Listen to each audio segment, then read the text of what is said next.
மூட்டிக்கிட்ட கிறுக்கு பிடிக்க வைக்கிற 5 நொடி நேரத்தில கொடி முறை பாக்கற மீனு குஞ்சு போல துள்ளி ஐசால கடி காட்டுற எச்சி தொட்டு கச்சிதமா உன்னை என்னை ஒட்டிக்கலாம் முத்தம் வச்சு மஞ்சு முட்டை கட்டிக்கலாம் கொழுத்து போன பொம்புள இடுப்ப கொண்டாடி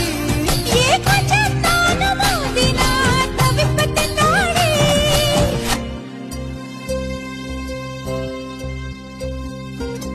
சக்கப்போடு போட்டால சவுக்கு கண்ணால சத்தியமா பார்க்கல இதுக்கு முன்னால